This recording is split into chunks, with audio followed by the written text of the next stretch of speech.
प्रधानमंत्री मोदी की गारंटी 1000 साल का सपना और 90 मिनट का भाषण। नमस्कार, मैं हूं आपके साथ पूर्णिमा मिश्रा और भारत 24 की तरफ से आप सभी को स्वतंत्रता दिवस की ढेरों शुभकामनाएं देती हूं। और लगातार भारत 24 की एक कवरेज जारी है और आज एक खास मौका और है कि हमने 1 साल आपके बीच में पूरा कर लिया है। तो बहुत बहुत शुक्रिया आप सभी का उस प्यार के लिए जो आपने हम पर न्यौछावर किया। बात प्रधानमंत्री नरेंद्र मोदी की हम कर रहे हैं क्योंकि उनके संबोधन में अक्सर आपने सुना होगा कि वो लोगों को मेरे प्यारे देशवासी कहकर, माताओं बहनों कहकर, भाइयों बहनों कहकर संबोधित करते आए हैं। लेकिन आज लाल किले की प्राचीर से देश को 10वीं बार संबोधित करते हुए प्रधानमंत्री मोदी ने देश के लोगों के साथ एक खास रिश्ता जोड़ा। मेरे प्रिय 140 करोड़ परिवारजन, देश के 77वें स्वतंत्रता दिवस पर लाल किले से तिरंगा फहराने के बाद प्रधानमंत्री नरेंद्र मोदी का पहला वाक्य था। इससे पहले वो मेरे प्यारे देशवासियों के साथ अपने भाषण को, अपनी स्पीच को शुरू करते थे और 90 मिनट तक यानी 1.5 घंटे के भाषण में मोदी ने इस बार मेरे परिवारजन शब्द का 26 बार जिक्र किया। यानी कि 2024 के महासमर से पहले पीएम मोदी ने लाल किले की प्राचीर से देश के 140 करोड़ परिवारजनों से सीधा रिश्ता जोड़ा है। इतना ही नहीं, पीएम मोदी ने यह भी कहा कि मैं यहां पर आपका आशीर्वाद मांगने के लिए, आपकी मदद मांगने के लिए आया हूं।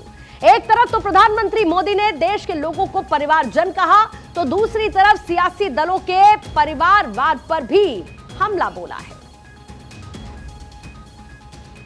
मेरे प्यारे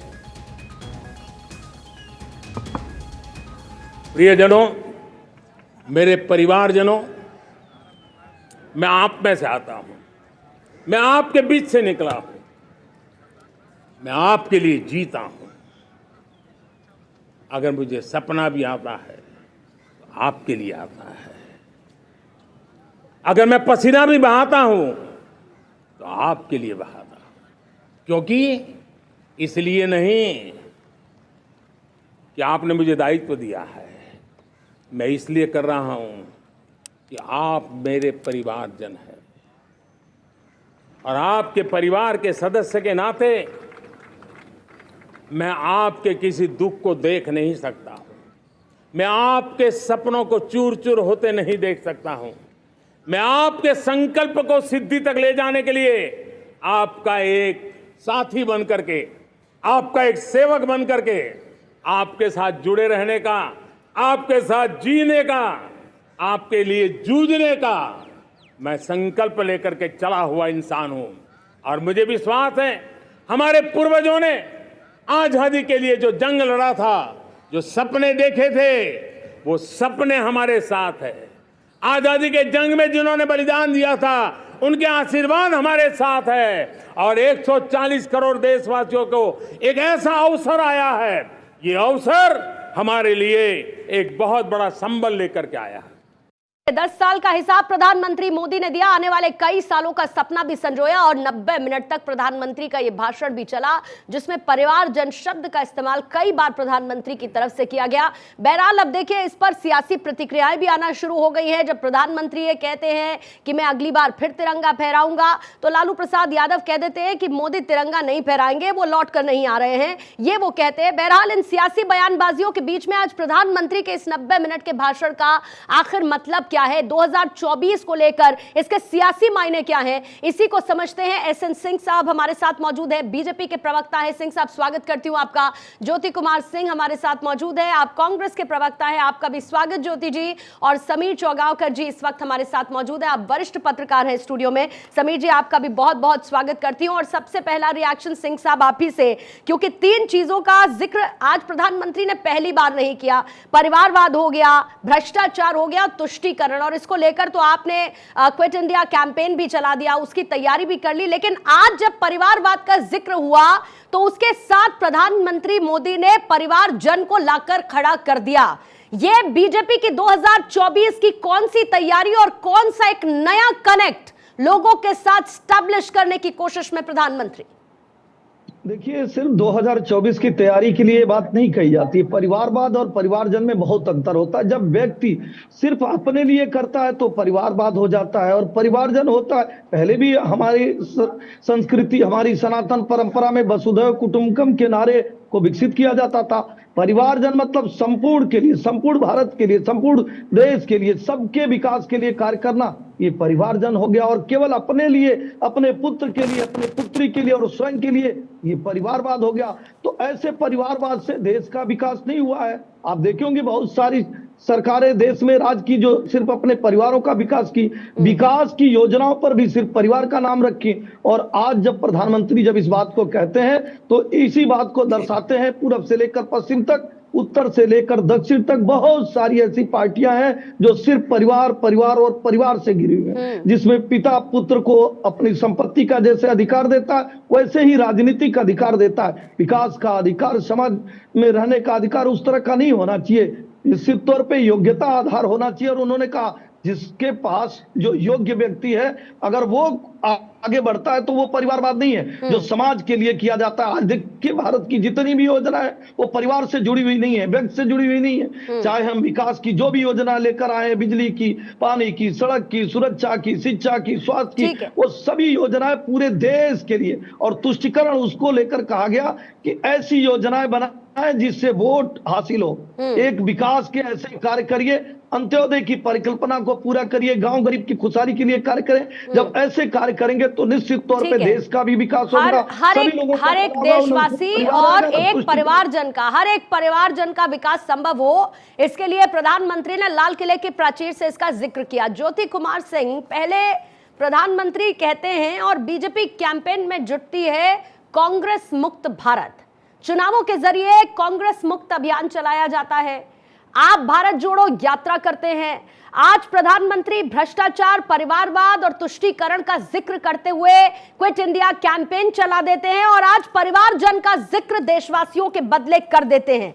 क्या आपको लगता है कोई ऐसी नब्ज है जो कांग्रेस पकड़ना भूल गई, लेकिन प्रधानमंत्री बखूबी जानते हैं?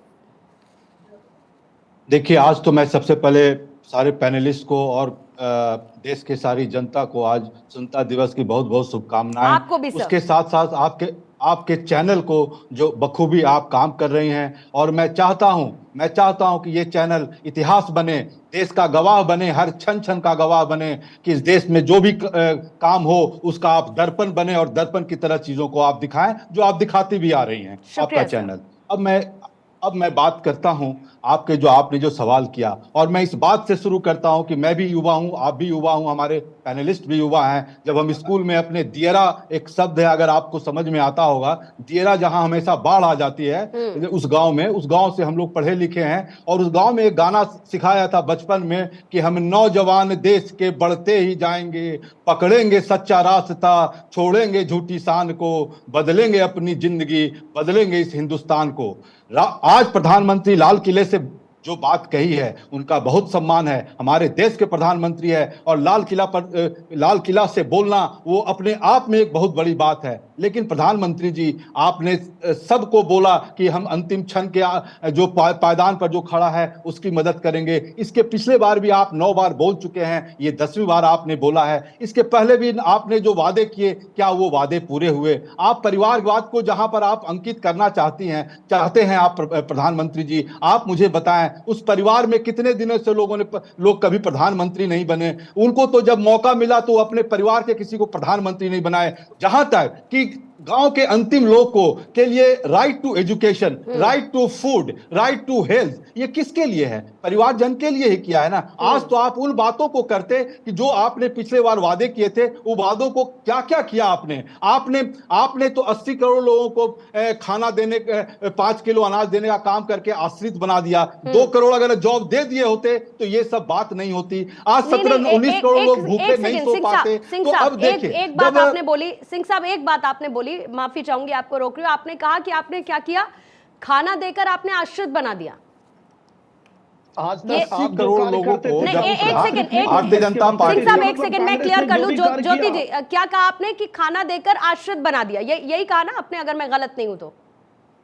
मैं लाइन बोल देता हूँ, आप क्यों? मैं बोल देता सर, हूँ। मेरे को मैंने एक्चुअली कहा में कि जब आप ये कह रहे थे, तो सर माफी चाहूंगी, एक सेकंड ना ज्योति जी, जब आपने ये लाइन बोली तो उस वक्त मुझे जहन में आया जब आपने कहा कि महिलाओं के खाते में 2-2 हजार रुपए पहुंचेंगे, जब चुनावी वादों में मुफ्त बिजली का वादा आपने कर दिया, फिर उसके बाद आपने कहा कि हम ये तमाम योजनाएं चलाएंगे और जो बेरोजगारी भत्ता है वो भी देंगे।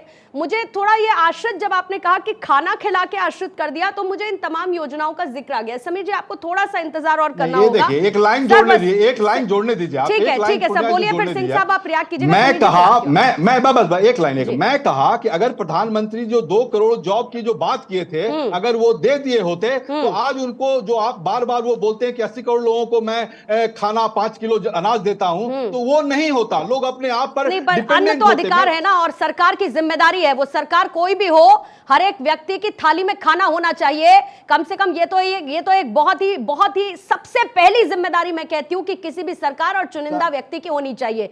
सिंह साहब, जवाब जल्दी से दे दीजिए, क्योंकि ये कहा जा रहा है कि आपने जो तमाम वादे किए वो तो आपसे पूरे हुए नहीं, लेकिन वादों पर वादे आपकी सरकार करती रहती है, बातों पर बातें करती रहती है और नैरेटिव अलग सेट करती है कि हम परिवारवाद को उखाड़ कर फेंकना चाहते हैं।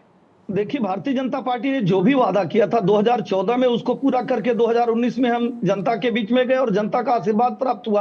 उसके बाद भी जो हमने वादा किया वो पूरा किया। आज सबसे ज्यादा गरीबों को आवास देने का कार्य कौन किया? भारतीय जनता पार्टी की सरकार ने किया। उसमें बिजली देने का कार्य किया, हर घर जल नल योजना, सबसे ज्यादा सड़कों का निर्माण, महिलाओं की सुरक्षा की व्यवस्था करना। समीर चौगावकर जी, अभी हम एनालिसिस कर रहे थे, प्रधानमंत्री ने जो कुछ भी कहा, इन 3 गारंटियों के साथ जब प्रधानमंत्री भारत के विकास की बात करते हैं, जब भारत की इकोनॉमी के बेहतर होने की बात करते हैं, जब भारत से भ्रष्टाचार को खत्म, मैं एक बार को फिर भी तुष्टीकरण को और परिवारवाद को मैं एक बार राजनीति के पटापेक्ष पे रख सकती हूं, लेकिन अगर मैं ये फहरिस्त उठाकर देखूं कि बीते 76 सालों में भारत देश कितना ज्यादा आगे बढ़ा है, तो एक भारतीय होने के नाते निश्चित तौर पर मैं गौरवान्वित महसूस करती हूं। और जो प्रधानमंत्री के कार्यकाल में काम हुए, उनको विपक्ष को भी सराहना पड़ेगा, मानना भी पड़ेगा कि भारत को एक नए पटल पर लेकर गए हैं प्रधानमंत्री।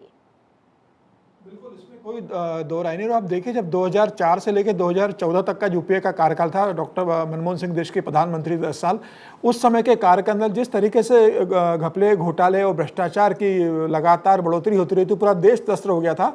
और मुझे लग रहा है उसी बुनियाद ने 2014 में प्रधानमंत्री नरेंद्र मोदी को इस भरोसे के साथ कि प्रधानमंत्री नरेंद्र मोदी गुजरात के जो मुख्यमंत्री वो देश के प्रधानमंत्री बनेंगे और भ्रष्टाचार पे चोट करेंगे, परिवारवाद पे चोट करेंगे और देश को आर्थिक विकास की ओर लेके जाएंगे। और मुझे लग रहा है जनता ने यह भरोसा के कारण ही प्रधानमंत्री मोदी को 2014 में 282 सीटों का प्रचंड बहुमत दिया था। और प्रधानमंत्री मोदी ने कहा भी था कि आप ने गवर्नमेंट फॉर्म किया, अब मैं इसको परफॉर्म करूंगा। उन्होंने परफॉर्म भी किया, रिफॉर्म भी किया और सभी सेक्टर में और ट्रांसफॉर्म भी किया, कन्फर्म भी किया। और मुझे ऐसा लग रहा है कि 5 साल लगातार 2014 से लेकर 2019 तक का प्रधानमंत्री मोदी का जो कार्यकाल था, उस कार्यकाल को देखने के बाद दूसरी बार देश की जनता ने उन्हें उससे ज्यादा सीटें जी 2014 में दी थी, उससे ज्यादा 303 सीटों के साथ पूर्ण बहुमत की सरकार भारतीय जनता पार्टी की बनाई। तो प्रधानमंत्री मोदी इस बात को बहुत बेहतर तरीके से जानते हैं कि देश के भ्रष्टाचार ने जिस हिसाब से सरकारों ने लूट तंत्र चलता रहता था, परिवारवाद चलता है, उसके कारण देश का जो विकास रुक गया था और देश की जनता ने भी इस बात को महसूस किया।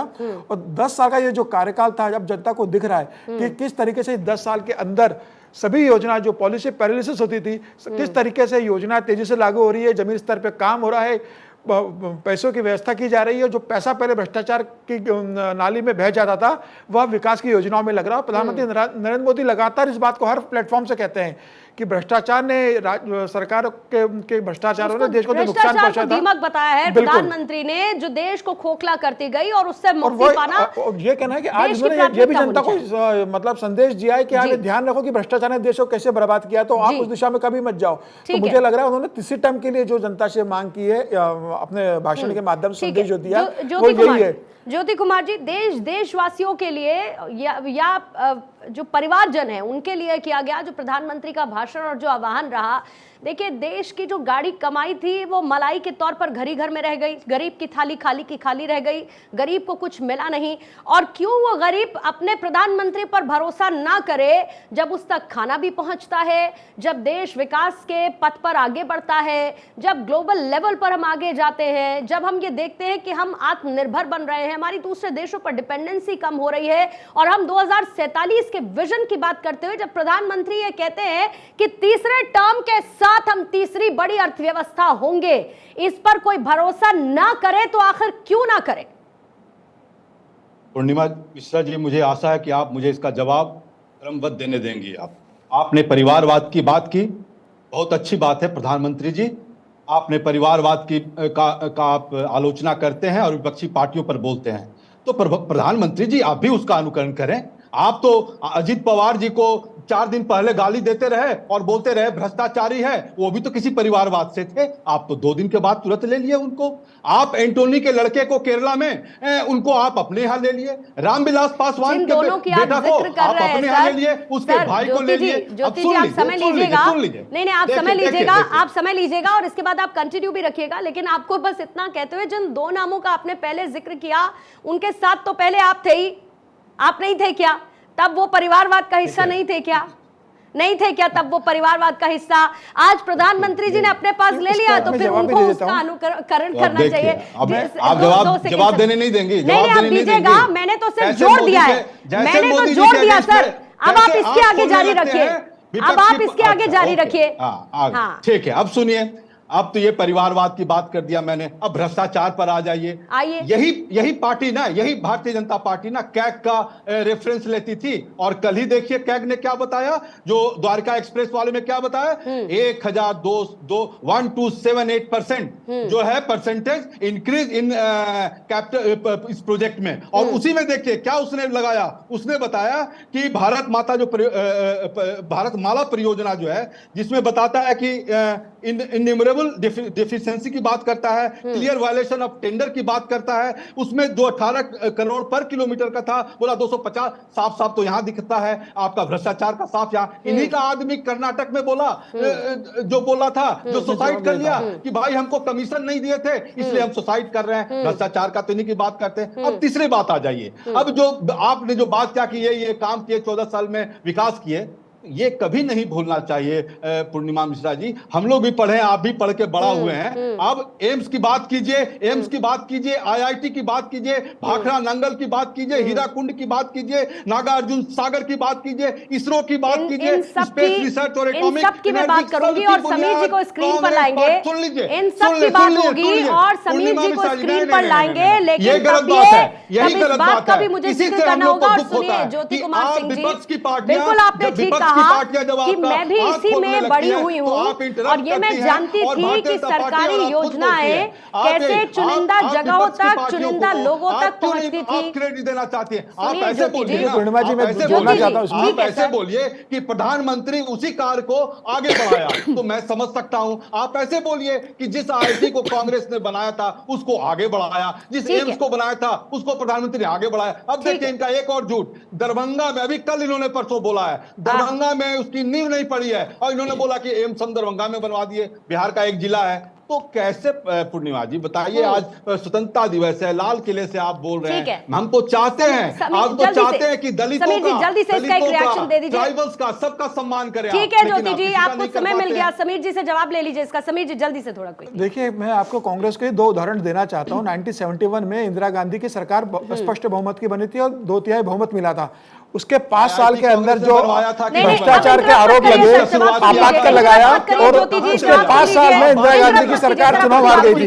आप दूसरा उदाहरण सुन लीजिए, 1984 में राजीव गांधी को 414 सीटें मिली थी और 5 साल में बफोर के भ्रष्टाचार के बाद 196 सीटें आ गई थी। इतना प्रचंड मिलने के बाद भी आपकी सरकार भ्रष्टाचार के मामले पे हार की चुनाव हार गई थी। और आप देखिए, जिस तरह पार्लियामेंट में हम लोग का आवाज, मैं प्रधानमंत्री नरेंद्र मोदी के 10 साल के कार्यकाल में एक भी भ्रष्टाचार का आरोप बता दीजिए। प्रधानमंत्री नरेंद्र मोदी के 10 साल के कार्यकाल में आप एक भी भ्रष्टाचार का आरोप बता दीजिए, एक भी मंत्री के इस्तीफा का बता दीजिए। जिस महोदय को बैठाए हैं उनसे पूछिए कि आईआईटी कांग्रेस जवाब ले लीजिए अपनी बातों का। समीर जी को बात पूरी करने दीजिए, बोलिए समीर जी। तो ये तो कहां जा रहे हैं, जवाब ले देना, जवाब दे जो बात अरे बोले, सर, आपके किसकी हिसाब का कांग्रेस जवाब नहीं किसकी होगा ना।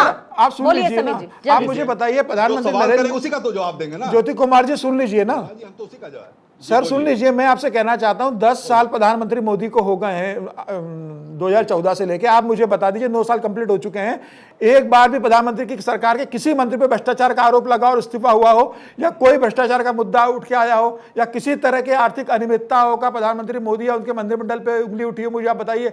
राफेल पे आप लोगों ने कहा भ्रष्टाचार हुआ, सुप्रीम कोर्ट से उसमें पूरी क्लीन चिट मिली, राहुल गांधी को माफी मांगना पड़ी। जेपीसी की मांग, आप मुझे एक भी बता दीजिए, लाखों करोड़ के रक्षा के सौदे हुए, एक बता दीजिए सौदा जिसके अंदर किसी भी तरह की अनियमितता हुई हो?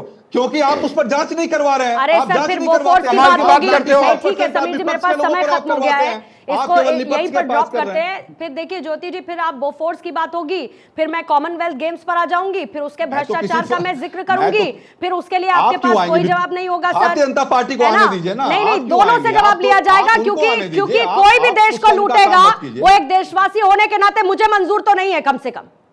तो और जेपीसी सवाल करवा दोनों दीजिए से ना होगा मैडम आप। और मैडम, दोनों से होता आया मैडम, है। आप जेपीसी अदानी लेकिन पर ऐसा करवा नहीं दीजिए होगा ना, कि उन पर अपनी जांच बारी में करवाइए। आप घुमा जांच देंगे बॉल करवाइए को ना और उस पर। कहेंगे कि वहां से अदानी पर देखिए जांच कि करवा कैसा दीजिए ना, कैच वो क्या लोग ले दिक्कत रहे हैं। है? बहरहाल शुक्रिया ज्योति जी आपका चर्चा में शामिल होने के लिए, बहुत बहुत शुक्रिया। स्वतंत्रता दिवस की एक बार फिर से आपको बधाई। समीर जी आपको भी।